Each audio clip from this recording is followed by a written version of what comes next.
Hello दोस्तों, welcome back. तो आज हम बात करेंगे एक ऐसे स्टॉक की जो आने वाले टाइम में एक मल्टी बैगर साबित हो सकता है, जिसके पीछे दो रीज़न हैं।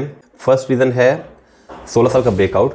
तो स्टॉक ने 16 साल का ब्रेकआउट दिया है। पिछले 16 साल से वो कंसोलिडेशन में था और अब फाइनली उसने एक अच्छा ब्रेकआउट देख के उस पर कंसोलिडेशन कर रहा है। दूसरा रीज़न, कंपनी ग्लोबल लीडर है, प्लस स्ट्रेटेजिकली उसने अपना ट्रांसफॉर्मेशन पूरा किया है और एक ऐसा एक्विजिशन किया है जिसकी वजह से अब वो ग्लोबल नहीं बल्कि इंडियन लीडर भी होने वाला है।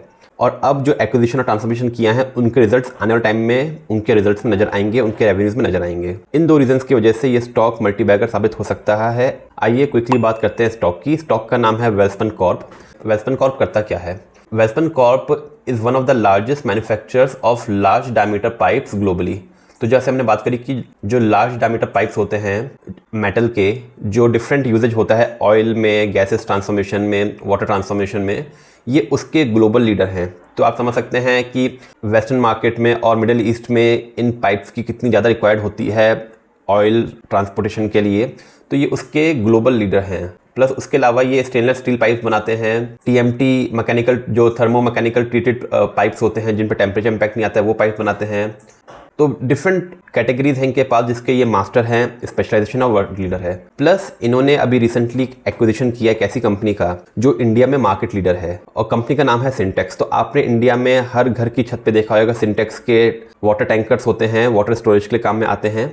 और सिंटेक्स एक बहुत बड़ा ब्रांड है, तो इन्होंने इसको स्ट्रेटेजिकली एक्वायर किया है ताकि इनका एक retail composition plus domestic as well as corporate proposition complete हुए और इनका एक बिजनेस मॉडल हर कस्टमर को कैटर करे। पिछले कुछ सालों से ये एक ट्रांसफॉर्मेशन में थे जिसमें ये स्ट्रेटेजिकली इंडिया के कई पार्ट्स में अपना प्लांट्स खोल रहे हैं, जिससे ये लोकल मार्केट इजीली कैप्चर कर पाएंगे। तो करंटली कंपनी के गुजरात में, भोपाल में, कर्नाटक, इंडिया के बाहर भी इनके मैन्युफैक्चरिंग प्लांट हैं। अब ये इंडिया के कई डिफरेंट लोकेशंस में। और दोस्तों, आगे बढ़ने से पहले अगर आपको वीडियो अच्छा लग रहा है, आपको एनालिसिस अच्छी लग रही है, तो प्लीज लाइक एंड सब्सक्राइब, ताकि ऐसे वीडियो आप तक रेगुलरली पहुंच सके और हम लोग को सीख सके। 20 सिटीज के अंदर अपने प्लांट्स खोल रहे हैं ताकि ये लोकल मार्केट को भी कैप्चर कर सके। तो ये तो बात हो गई कंपनी की स्ट्रेटेजिक मूव की, जिसकी वजह से मल्टीबैगर साबित हो सकता है। आइए बात करते हैं क्विकली इसके फंडामेंटल्स और टेक्निकल्स के लिए। तो कंपनी 14 के पी पे अवेलेबल है, तो बहुत ही बेहतरीन, बहुत ही सस्ती वैल्यूएशंस पे हैं। आरओसी आरओई आपको कम नज़र आ रहे होंगे क्योंकि हमने बात करी कंपनी पिछले कई साल से स्ट्रेटेजिक ट्रांसफॉर्मेशन की तरफ थी। अब जो इन्होंने चेंजेस इंप्लीमेंट किए हैं, जो स्ट्रेटजी अपनाई है एक्विजिशन की, डिफरेंट प्लांट्स खोलने की, उनके रेवेन्यूज़ अब आने वाले टाइम में नज़र आएंगे। और मल्टीबैगर तभी बनता है जब आप उसको अर्ली स्टेज पे कैप्चर करें। डेट टू इक्विटी 0.39 है, तो almost moderate debt to equity है। और book value to current price ratio 1:3 का है, तो वो भी बहुत अच्छा है। तो फंडामेंटली कंपनी सही लग रही है, अच्छी है। सेल्स के फिगर देखेंगे अगर आप, तो दिसंबर में कंपनी ने 4700 करोड़ का सेल्स करी थी, जो दिसंबर 22 में 2400 करोड़ थी। तो ऑलमोस्ट 100% जंप आप रेवेन्यू में नजर आ रहा है आपको पिछले ईयर ऑन ईयर। सेम चीज़ आपको ऑपरेटिंग प्रॉफिट में नजर आएगा। तो दिसंबर 22 में 160 करोड़ का ऑपरेटिंग प्रॉफिट था, जो बढ़ के ऑलमोस्ट 3 टाइम्स ऑपरेटिंग प्रॉफिट बढ़ा। तो आप इन नंबर से समझ सकते हैं कि कंपनी में अब क्या ग्रोथ आ रही है। ऑपरेटिंग मार्जिन देखिए 7% थे, वो बढ़ के 10% हो गए हैं।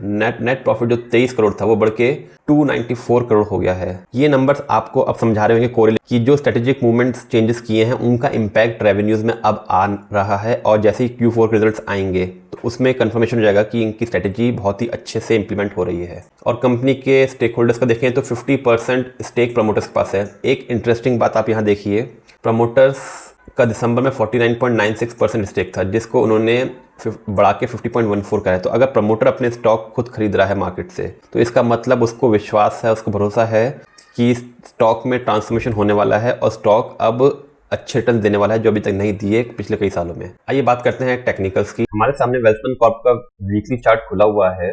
देखेंगे स्टॉक ने इस पॉइंट पे जनवरी 8 में एक लाइफ टाइम हाई बनाया था अराउंड 525 रुपीज का, और उसके बाद देखेंगे स्टॉक कॉन्स्टेंटली ही कंसोलिडेशन में था, जिसमें नीचे में उसने एक बेस बनाया अराउंड 28 रुपीज का। तो 28 रुपए तक स्टॉक गिर गया था अक्टूबर 23 में। और जैसे हमने बात करी कि स्टॉक ने कोई कंसोलिडेशन नहीं दिया, और फाइनली फिर स्टॉक ने इस पॉइंट पे 6 नवंबर 2023 को अपना जो एक कंसोलिडेशन है वो पूरा करके ब्रेकआउट दिया। तो देखिए पिछले 14 साल के अंदर, 15 साल के अंदर स्टॉक ने जीरो रिटर्न दिया।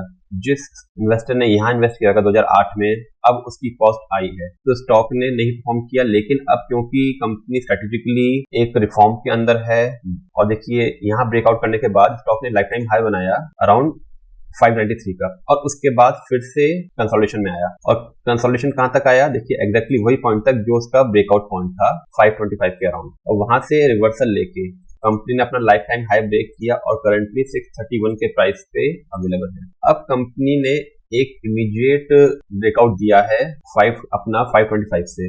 अब इस पॉइंट से कंपनी जो रिफॉर्म्स लाई है, जिसकी वजह से इनके आने वाले क्वार्टर्स में जो रेवेन्यू नंबर हमने देखे, ऑलमोस्ट डबल के रेवेन्यू दिसंबर में पाए गए, और अब प्रोजेक्टेड है कि जो इनके एक्विजिशंस हैं, जो इनके स्ट्रेटेजी चेंजेस हुए हैं, उसकी वजह से रेवेन्यूज के नंबर्स बढ़ते जाएंगे। तो इमीडिएटली जो इस स्टॉक में टारगेट नजर आ रहा है वो अराउंड 740 रुपीज का होएगा, और 740 के बाद हम फिर से रिविजिट करेंगे इनके नंबर्स को। तो और नीचे में जो इमीडिएट सपोर्ट बन रहा है वो है अराउंड 593 रुपीज का, और उसके नीचे जो हमारा बहुत ही मजबूत ब्रेकआउट 525 लेवल है वो लॉन्ग टर्म के हिसाब से। तो होप आपको समझ में आएगा कि वेल्सपन कॉर्प क्यों एक मल्टीबैगर साबित हो सकता है आने वाले टाइम में। और अगर आपको एनालिसिस अच्छी लगी तो please like and subscribe. Thank you.